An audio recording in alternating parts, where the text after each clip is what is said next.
महाराष्ट्रातील ताज्या घडामोडी पाहण्यासाठी आजच आपल्या न्यूज15 मराठी या चॅनलला यूट्यूबवर सबस्क्राईब करा. तसेच इंस्टाग्राम आणि ट्विटरवर फॉलो करायला विसरू नका. न्यूज15 मराठी, आवाज जनसामान्यांचा. पुसद येथील महाविकास आघाडीचे उमेदवार शरदभाऊ मैद यांनी नाईक घराण्यावर डागली तोफ.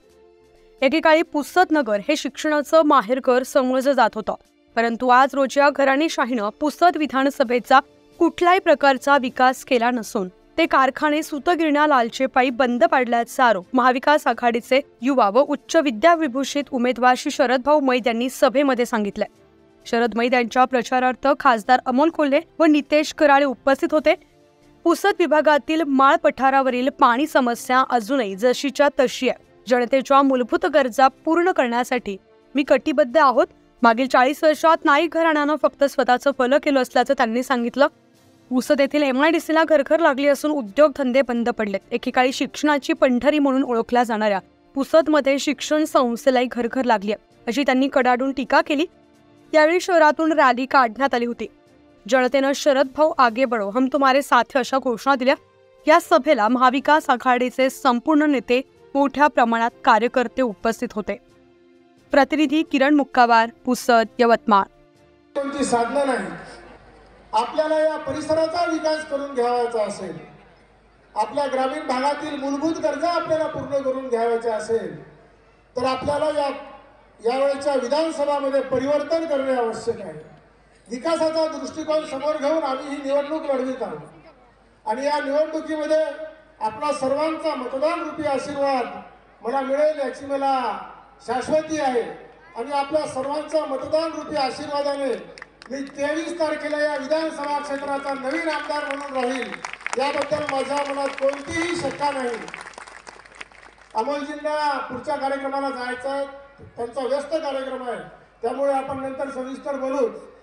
आणि आज आपल्या विनंतीला मान देऊन डॉक्टर अमोलजी कोल्हे साहेब आज इथं आले, त्याबद्दल त्यांचं मी आमच्या सर्व महाविकास आघाडीच्या घटक पक्षातर्फे जाहीर आभार व्यक्त करतो आणि माझ्या शब्दास विराम देतो.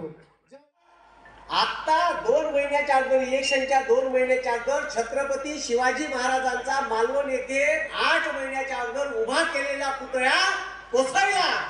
त्याच्यात सुद्धा साल्यानं पैसे खाल्ले आणि नाव ठेवे कोणाले, इंडियन नेव्हीने उभारला. म्हणजे लाज वाटत नाही, साल्यानं पैसे खाल्ले आणि नाव इंडियन नेव्हीवर ठेवून राहिले. या महाराष्ट्राच्या प्रत्येक माणसाच्या काळजाचा विषय छत्रपती शिवाजी महाराज. आपली अस्मिता आणि आपला स्वाभिमान छत्रपती शिवाजी महाराज आहे. तो स्वाभिमान मातीत मिसळण्याचं काम या गद्दारांनी केलं आहे, या तिघाणी सरकारनं केलं आहे. येणाऱ्या 20 तारखेला यांना मातीत घालल्याशिवाय तुम्ही ठेवू नका, याची जबाबदारी तुमची आहे. म्हणून येणाऱ्या 20 तारखेला आदरणीय पवार साहेबांनी ज्यांच्यावर विश्वास टाकला, शरददादा मैद यांना जास्तीत जास्त मताने विजय करून देण्याची जबाबदारी तुमची आहे. मी पाहून राहिलो, आदरणीय पवार साहेबांनी यांना काय नाही दिलं. आता हे जे अजित पवार साहेब आहे, याने का नाही दिलं. पवार साहेबांची इच्छा असती तर स्वतःच्या मुलीने मुख्यमंत्री बनवता आलं असतं, पण नाही बनवलं. याने आमदारापासून मंत्र्यापर्यंत नेलं, महाराष्ट्राचं उपमुख्यमंत्री पद दिलं. तिकडे ते दुसरी गद्दारांची आहे, एक दाढीवाला वरताय, एक दाढीवाला इथं आहे. दोघे एकामेकाची दाढी ओढत जाते आणि महाराष्ट्राचं वाटोळ करत जाते.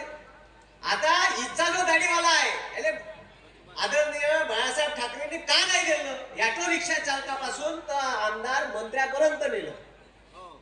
आणि हे सुरत मार्ग गुवाहाटी पैठण गोवा मार्ग येऊन सरकार स्थापन करते. 50 खोके एकदम आणि माजले आणि सरकार स्थापन केलं तर केलं. साल्यानं चिन्हही चोरलं, नावही चोरलं. बरं झालं साल्यानं आडनाव नाही मागितलं. आडनाव मागितलं असतं तर एकनाथ ठाकरे झाले असते. भाऊ 2 बापाचा विषय होता.